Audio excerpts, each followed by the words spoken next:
نبی پاک علیہ السلام کے سما پر ایک موضوع من صلی علیہ عند قبری، وہ موضوع روایت ہے۔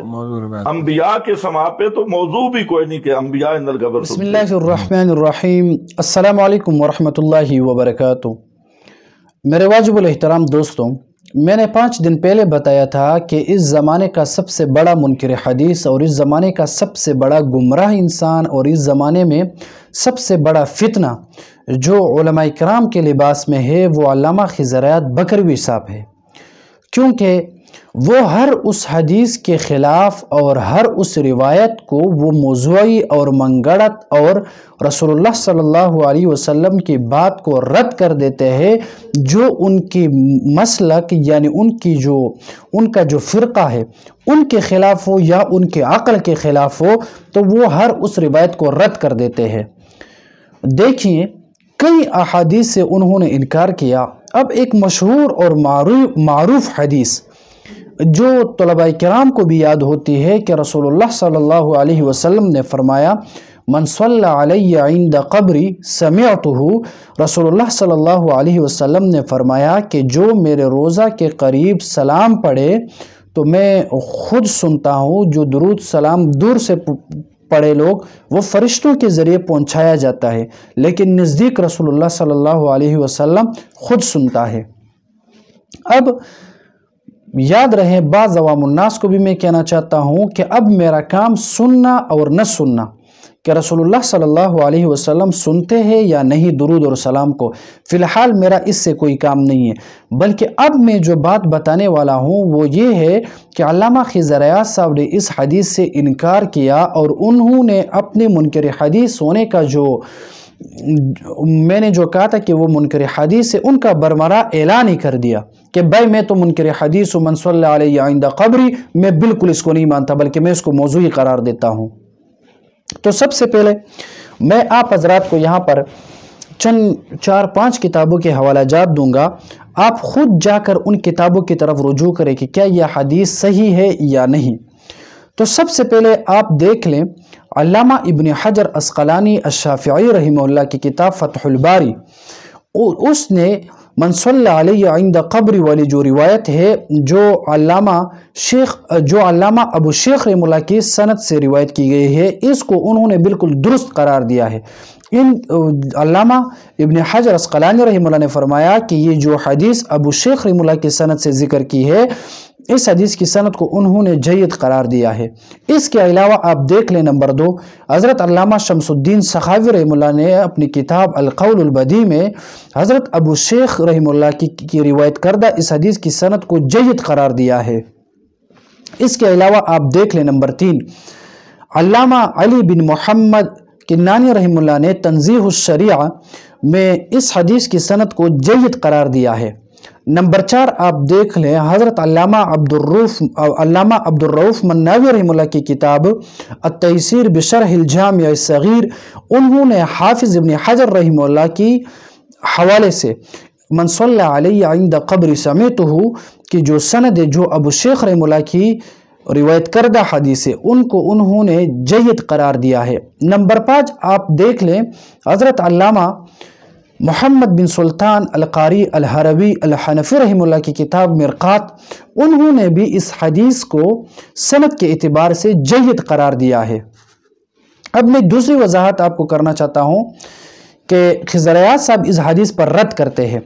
تو ان کے پاس سب سے بڑی دلیل اور سب سے بڑی حجت جو ہے نا وہ یہ ہے کہ اس میں ایک راوی ہے جن کو محمد بن مروان کہتے ہیں، وہ کہتے ہیں کہ یہ راوی یہ درست نہیں ہے، اس پر بڑے بڑے محدثین نے کلام کیا ہے۔ تو بے شک میں مانتا ہوں، ہم سب مانتے ہیں کہ محمد بن مروان جو ہے ان پر بڑے بڑے محدثین نے ڈھیر سارے محدثین نے شدید کلام کیا ہے ان پر،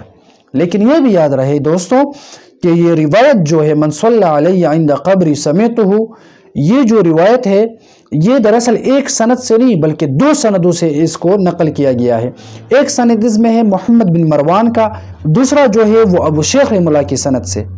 اب جب ہم مانتے ہیں تو ہم محمد بن مروان کی سند سے نہیں بلکہ ہم ابو شیخ رحمہ اللہ کی سند سے مانتے ہیں، جس میں تمام راوی جو ہے وہ ثقہ ہے۔ اور یہ بھی یاد رہے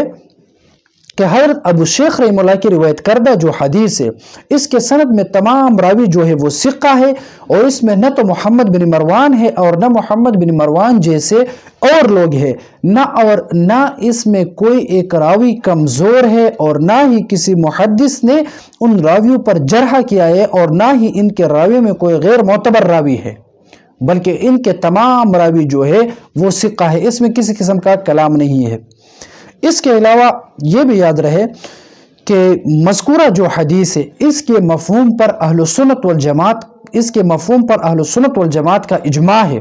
اس حدیث کو، یہ جو روایت ہے اس حدیث کو تلقی بالقبول حاصل ہے، یعنی تمام امت مسلمہ کا یہ عقیدہ ہے کہ رسول اللہ صلی اللہ علیہ وسلم کی جو روایت ہم تک پہنچی ہے اس کے معنی اور مفہوم پر تو تمام امت کا اجماع ہے، لیکن اس روایت کو بھی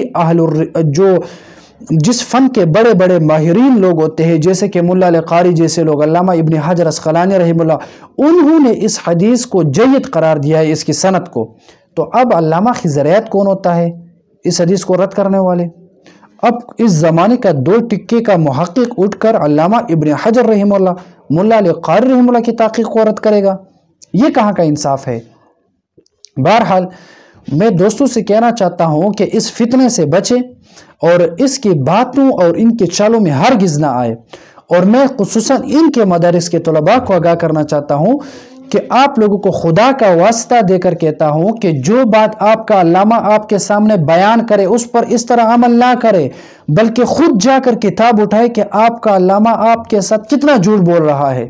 آپ کا علامہ تو آپ کو جہنم کی طرف لے کے جا رہا ہے، رسول اللہ کے احادیث سے انکار کرتے ہوئے آپ لوگوں کو بھی رسول اللہ صلی اللہ علیہ وسلم کی حدیث سے انکار کرنے کا درس دیتا ہے۔ تو میں تمام طلباء کرام کو کہتا ہوں کہ کتابوں کی طرف رجوع کرے، کہیں جو اہل الحدیث ہوتے ہیں، حدیث کے فن میں ماہر ہوتے ہیں، اہل القرآن ہوتے ہیں، ان کی طرف آپ رجوع کریں۔ اس جاہل کی باتوں سے آپ دھوکہ نہ کھائے، یہ تو عوام کو بھی گمراہ کر رہا ہے، طلباء کرام کو بھی گمراہ کر رہا ہے۔ اب دیکھ لیں اس بیان کی وجہ سے سوشل میڈیا پر بڑا فتنہ برپا ہو گیا،